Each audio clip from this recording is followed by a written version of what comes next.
L'équipe, j'espère que tout va bien, j'espère que tout le monde pète la forme comme d'hab, vous connaissez. Bon, on se retrouve aujourd'hui pour la story du jour.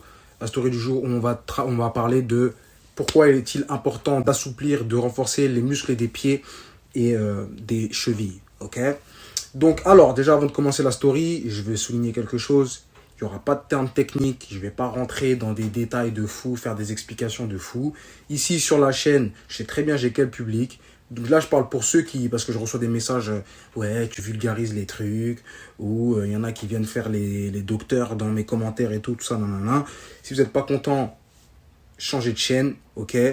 Et ici, les jeunes qui sont là, ils veulent savoir comment je frappe plus fort, comment je cours plus vite, comment je saute plus haut. C'est tout, ok. Donc, avec des mots simples, des explications simples, ils vont comprendre. Okay. Et là, je parle pour 0,02% d'entre vous qui ne sont pas contents. Ces gens-là, vous pouvez aller voir ailleurs. T'as 10-15 ans, je sais que la majorité d'entre vous, 10-20 ans, vous voulez savoir, frère, comment je tape fort? Frère, comment je saute haut? Frère, comment je cours plus vite? T'as vu, t'as pas besoin de faire le scientifique avec moi, t'inquiète pas, je vais comprendre. Tu vois, c'est comme ça que moi je vois les choses et je pense que c'est comme ça que la plupart d'entre vous voient les choses. Ok. Donc voilà. Alors, on rentre tout de suite dans le vif du sujet. Alors, pour commencer, je veux que vous imaginiez que votre corps, c'est une machine. Ok. Et cette machine, elle est soutenue par des fondations. Ok. Et les fondations, c'est vos pieds. Si vos fondations sont plus souples et plus fortes, elles seront beaucoup plus capables d'absorber la force et d'expulser la force. Vos pieds sont la première partie de votre corps qui rentre en contact avec le sol lorsque vous courez, lorsque vous frappez ou lorsque vous sautez. Lorsque vous courez ou lorsque vous sautez, vous produisez de la force sur le sol pour pouvoir soit aller vers l'avant lorsque vous courez, soit aller vers le haut lorsque vous sautez. Ok. Donc la force que vous allez produire sur le sol, si vos fondations ne sont pas solides, lorsque vous allez frapper le sol, la force va se disperser. Ok. On est d'accord? Là, c'est votre pied. Si mon pied, il n'est pas solide et que là, je saute, je veux aller vers le haut. Je saute, je frappe, mais mon pied, ma cheville, elle n'est pas stable. Donc ma cheville, elle va faire quoi? Elle va bouger. On est d'accord? Mon pied, il n'est pas fort. Donc il ne va pas produire un maximum de force. On est d'accord? Donc lorsque je vais frapper le sol, je serai beaucoup moins fort. Parce que là, c'est le choc. Boum! Ça bouge dans tous les sens. Donc la force se disperse. Donc je ne peux pas aller tout de suite vers le haut. Ok? À l'inverse, si j'ai une cheville, un pied fort et souple, tac, je tape le sol.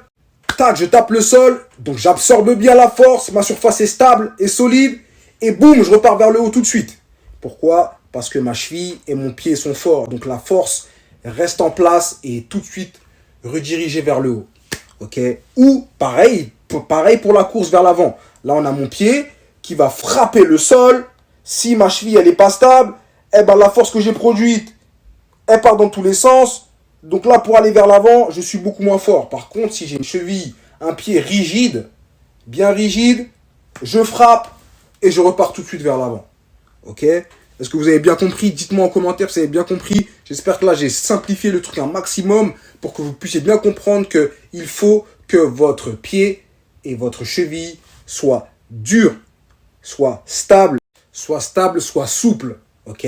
J'absorbe bien, je suis souple et fort, souple et stable, souple et stable, souple et stable. Ok, pareil lorsque je veux frapper. Lorsque vous allez frapper, lorsque vous allez mettre un coup de poing, la force, vous allez la générer dans le sol. Donc, je génère de la force dans le sol, je la transfère, je fais passer toute la force à travers ma jambe, jusque dans mes hanches, et là, j'expulse. On est d'accord? Donc, pareil, si j'appuie dans le sol et que ma cheville n'est pas stable, je vais avoir moins de force. Par contre, si je suis bien stable, boum, je pousse dans le sol, comme ça, je génère un maximum de force, je la transfère, et là, je mets ma patate. Ok? Est-ce que c'est clair? D'où l'importance d'avoir un pied fort et une cheville stable, une cheville bien renforcée. Au-delà de ça, ça réduit les risques de blessures, ok? Lorsque vous allez vous déplacer latéralement, lorsque vous allez courir, lorsque vous allez sauter, lorsque vous allez réatterrir, si vous êtes bien capable d'encaisser les chocs, parce que vous avez une cheville bien souple et un pied bien fort, vous réduirez les risques de blessures, les entorses et des trucs comme ça. Ok? Donc voilà, j'espère que c'est clair. Dernière chose que je voulais ajouter, plus vous allez produire de la force sur le sol, plus vous allez vous déplacer vite. Force est égale vitesse. Ok? Force est égale puissance. Ok. Je pousse fort, je frappe fort le sol, boum, je suis capable de remonter. Je frappe fort le sol, boum, je suis capable d'aller vers l'avant. Je mets bien de la force dans le sol, je suis capable de mettre des meilleures patates, des meilleures pêches. Ok. Donc voilà, j'espère que c'est clair. Force à tous, si vous avez des questions, vous pouvez les poser en commentaire. On est ensemble. Yes.